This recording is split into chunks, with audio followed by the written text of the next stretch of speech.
Dashur vëllezër,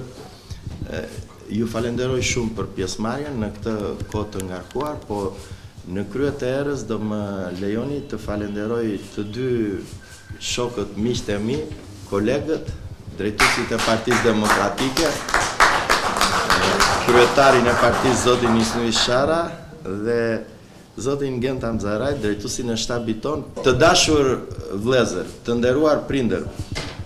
në fakt jemi sinqert, këto dy vëllime unë mund t'i promovoja edhe në Tiranë, dhe në ambiente universitare, akademike apo ambiente politike. Po në asnjë vend tjetër, më mirë se në Vlorë, më mirë se këtu me ju, që në momente të caktuara keni qenë mbështetësit e karrierës time, mbështetësit në Partinë Demokratike, jeni themelus, jeni rithemelus të Partisë Demokratike, jeni ata që e themeluat si forcë politike, e ringritët si Feniksi nga iri, kontribuat dhe kontriboni në çdo moment për PD-n dhe për mua personalisht, gjë për cilin unë sa të kem jetë do shpreh mirënjohjen për ju. Dhe ky ishte qëllimi im kryesor, që ta promovoja këtu me ju.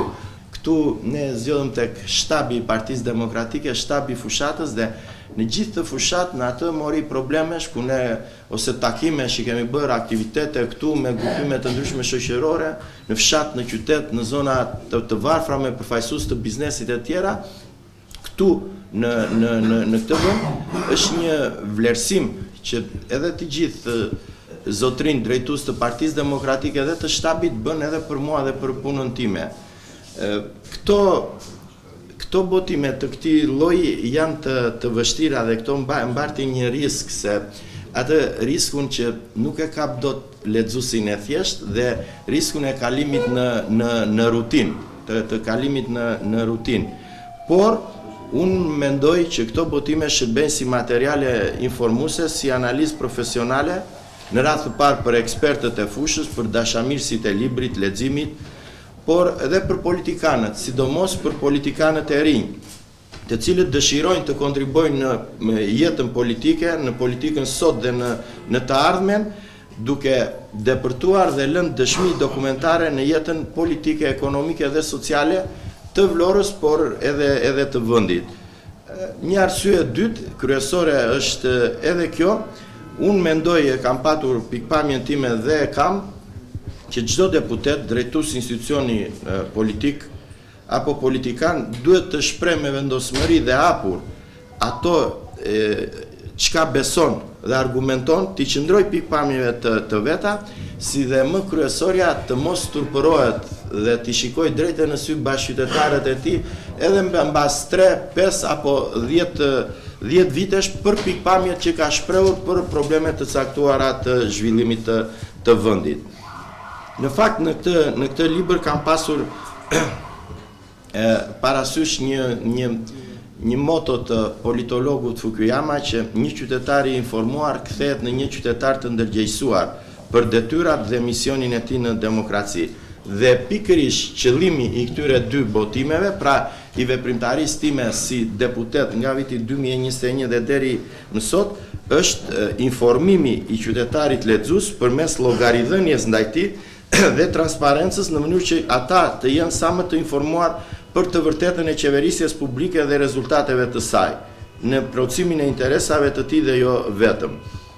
Fukuyama shpreh se llogaridhënia dhe transparenca, këto parametra kyç të demokracisë, ja vlen të jenë të inkorporuar natyrshëm në aktivitetin e çdo politikani brenda dhe jashtë parlamentit. Latinët thonë verba volant scripta manent, fjalët fluturojnë, të shkruarit shkrimi mbetet. Pra, eset, shkrimet, dokumentet, fjalimet që unë kam nxjerrë nga diskutimet në kuvend, synojnë të jenë dokumente dhe zhvillime për jetët ekonomike dhe sociale në vend, në periudhën e mbuluar nga këto dy botime. Pesha e votës është përgjegjësi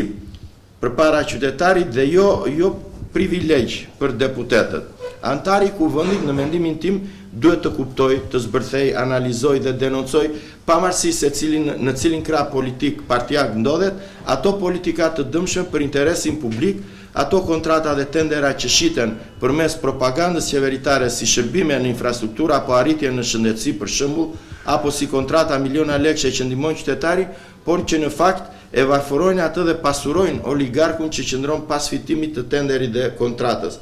Konkretisht sot do bëhet një show qeveritar për aeroportin e Vlorës, por nga që mungon transparenca, asnjë nga qytetarët nuk e di se sa do rëndohet buxheti i shtetit në të ardhmen. Për një periudhë, në mos gaboj 15 vite, pse kjo është në kushte hermetike,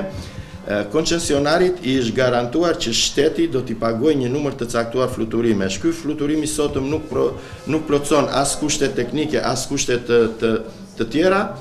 por e theksoj këtë që abuzimi këtu kur të analizohet do jetë si ajo e tunelit Llogoras që ne kemi pohuar dhe dolën fjalët tona, tuneli Llogoras, tuneli korrupsionit elitar, si inceneratorët edhe të tjera. Shkrimet, analiza dhe distribuimet dhe vrojtimet e këtij libri nuk botojnë si qëllim në vetvete, apo me ndonjë prapa qëllim për vazhdim karriere më të lartë e kështu. Unë, fal jush, fal mbështetjes së qytetarëve vlonjat, e kam të plotësuar karrierën time. Nuk kam ambicie për mëtej. Por këto shkrime shërben si mjet për të parë të vërtetën qeverisëse në shërbim të realizimit të llogaridhënies publike, të shërbyerit për qytetarin në një demokraci liberale, citoj përsëri Fukuyamën, nga ana e anëtarit të parlamentit duhet të konceptuar si një sfidë që realizohet dhe preket ditë pas dite, për të cilën nuk duhet të ndruhesh edhe të konfrontohesh me profesionalizëm, me kurajo dhe përkushtim, përmes debatit dhe kundërshtisë, brenda dhe jashtë parlamentit dhe komisioneve parlamentare në arenën e opinionit publik dhe mediatik. Kjo është shumë e rëndësishme të theksohet në ditët e sotme, pasi ju shikoni edhe fushatat fal orientimit të propagandës gëbersiane dhe zhdanoviane të Ramës, kanë kaluar në fushata monotone, pa debat pse nuk i lë PS-ja, nuk i lë Rama, dhe ashtu siç nuk bën debat Rama me rivalin e tij, Doktor Berishën, ashtu nuk lejon dhe drejtuesit politik të qarqeve dhe deputetët dhe janë futur fushatat në një, po ta shikosh në një këndvështrim tjetër, në një stagnacion dhe ne të opozitës duhet të jemi të kujdesshëm. Ne jemi përpjekur të shkojmë më afër qytetarit, të diskutojmë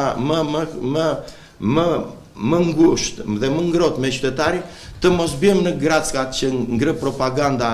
qeveritare në fuqi. Ju shikoni dhe ato incidentet e vogla që mund të ndodhin në qyteti, si dramatizojnë këta apo provokimet që bën Rama.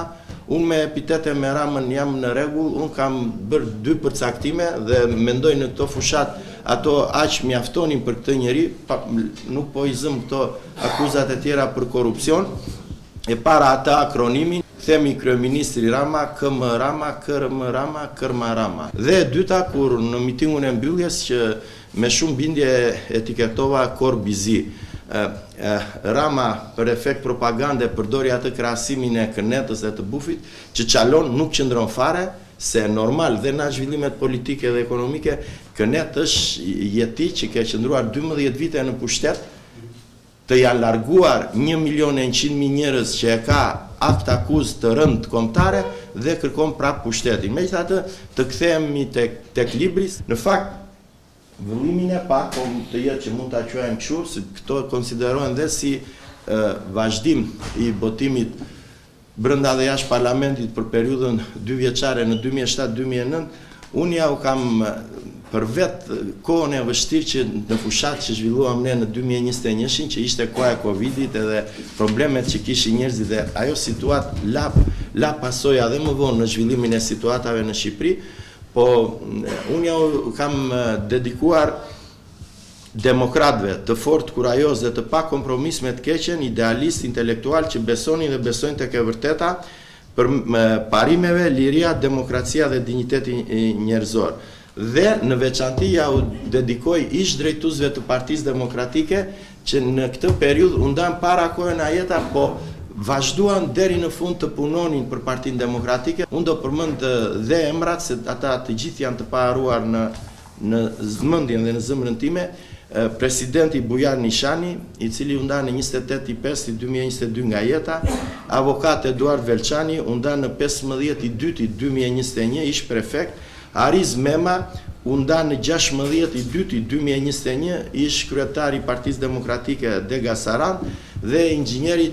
talentuar Mario Sota, i cili u nda në 03/2/2023. Nga ana tjetër, e ndjeja si detyrim që në mbyllje të kësaj fushate, në këtë periudhë i kam kapur me shumë vështirësi limitet, janar 2023, mars 2025. Ky konsiderohet dhe vullimi i dytë. Në mbyllje të fjalës time, të nderuar zonja dhe zotrinj, dëshiroj të shpreh mirënjohjen time, respektin tim më të thellë për ju, për punën tuaj, kontributin tuaj, për veprimin tuaj politik, i cili nuk ka rreshtur nga ju që keni themeluar Partinë Demokratike dhe vazhdoni deri sot, apo edhe ne të tjerët që në periudha të vështira të Partisë Demokratike kemi kontribuar, ne kontribuojmë gjithë, ne kemi nevojë për të gjithë, ne kemi nevojë për gjithë ju demokratët, dhe në veçanti duat ju bëj një apel këto 2-3 ditë që ngelen, të vazhdojmë të punojmë për ta finalizuar me ditën e votimit, ku të gjithë ne, të gjithë ju, si luftëtar të dritës që keni qenë dhe jeni në veprimtarinë tuaj, duhet të kontribuojmë në 11 maj. Korbizi Edi Rama është një keqe madhe për Shqipërinë dhe shqiptarët.